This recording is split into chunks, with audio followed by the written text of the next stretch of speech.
Baik, kita datang pada acara promosi pelayanan perorangan. Saya akan membacakan aja satu cerita di mana satu keluarga yang bukan Advent atau non-Kristen masuk ke Advent dan menerima Yesus sebagai juru selamat. Ya, di sini nama keluarga ini hanya dituliskan inisial aja, yaitu Bapak PN. Dia adalah seorang petani, sementara menantunya E ini adalah anggota satuan pengamanan atau satpam di sebuah pabrik singkong di desa itu juga.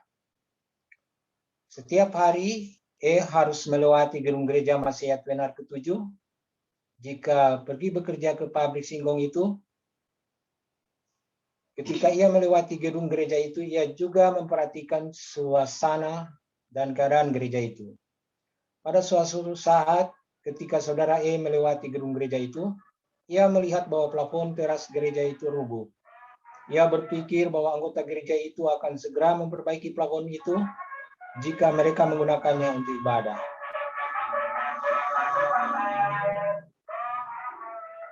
Tetapi sudah tiba minggu berikutnya, ia perhatikan bahwa tidak ada orang yang memperbaiki plafon yang rubuh itu. Akhirnya saudara E ini mau menggunakan waktu liburannya untuk memperbaiki plafon teras gereja itu. Pada saat dia masuk pagi dan pulang jam 3 sore, ia membawa martil dan paku dari pabrik, lalu setiba di gereja itu, langsung mampir dan mulai bekerja. Dan ia lakukan seorang diri saja. Pada saat saudara E sedang sibuk memaku plafon teras gereja itu, kebetulan lewat anggota gereja satu-satunya yang masih tersisa, sebab yang lain telah beralih keyakinan. Kemudian pemilik gereja itu menegur saudara E, "Apa yang Anda lakukan?" Jawab saudara E, "Saya memperbaiki." Anggota gereja itu pun mengaku bahwa itu gerejanya. Jawab saudara E, "Kalau ini gerejamu, mengapa engkau biarkan plafon ini rubuh sudah lebih dari 1 minggu?" Akhirnya mereka berdua menyelesaikan pekerjaan perbaikan plafon itu sudah jam 6 sore. Lalu mereka kembali ke rumahnya masing-masing.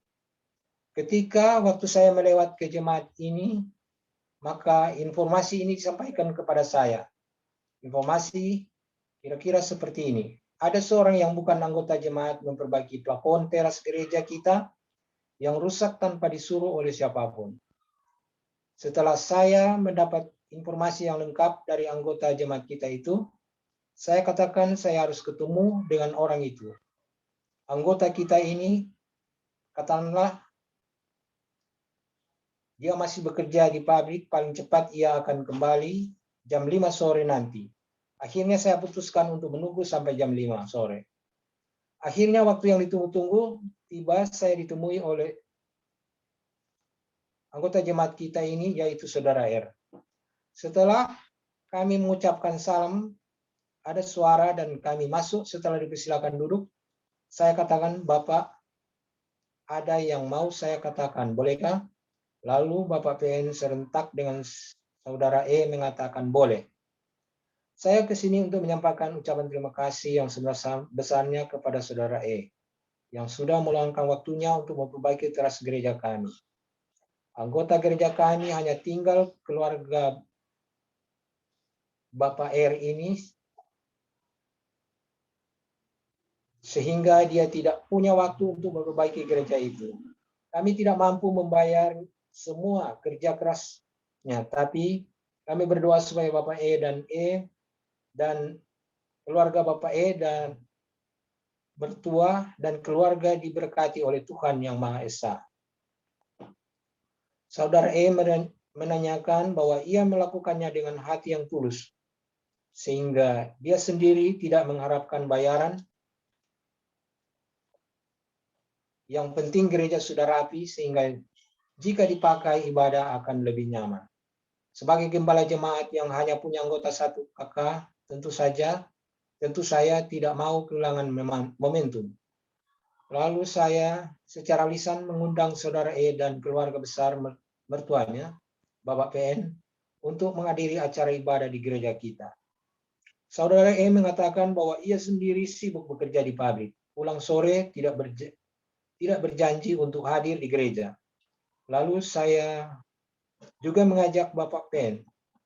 Bapak ini katakan bagaimana saya mau datang, saya bukan Kristen. Lalu saya katakan, kalau begitu, jika keluarga berkenan, kita bersahabat dan kita akan berbagi pengalaman tentang Tuhan yang sama, yang saya sembah. Tuhan sangat memberkati diskusi kami itu, sebab mereka menyediakan waktu untuk belajar Alkitab. Dalam perbincangan, kami tibalah pada kesimpulan bahwa kami akan belajar Alkitab bersama-sama setiap hari, Selasa dan Kamis. Hari Selasa, minggu depannya saya datang dan kami mulai belajar Alkitab. Bapak PN dan istrinya, serta seorang adik ipar saudara E juga hadir di sana. Mereka diberikan kesempatan untuk bertanya juga. Mereka tidak bertanya, mereka diam saja. Setelah 3 bulan belajar kitab dan diadakan panggilan baptisan, ternyata semua orang dalam rumah tangga itu menerima panggilan untuk dibaptiskan. Terpujilah Tuhan karena kebaikannya. Dari cerita kita di atas, hasilnya adalah 2 berita. Berita yang pertama adalah berita buruk. Dan berita yang kedua adalah berita baik. Berita buruknya adalah saudara E setelah dibaptis kurang lebih 2 tahun, ia pergi entah kemana. Ia meninggalkan istri dan anaknya. Sampai hari ini saya tidak tahu saudara E di mana. Berita baiknya adalah Bapak N dan keluarganya setia sampai hari ini. Bahkan Bapak PN adalah ketua jemaat di gereja itu. Bapak PN yang memimpin di gereja itu sekarang. Jadi lebih dari 6 tahun saya tinggalkan jemaat itu, melayani ke jemaat yang lain. Suatu saat ada kesempatan saya ke sana. Ternyata Bapak PN yang menemani saya di mimbar.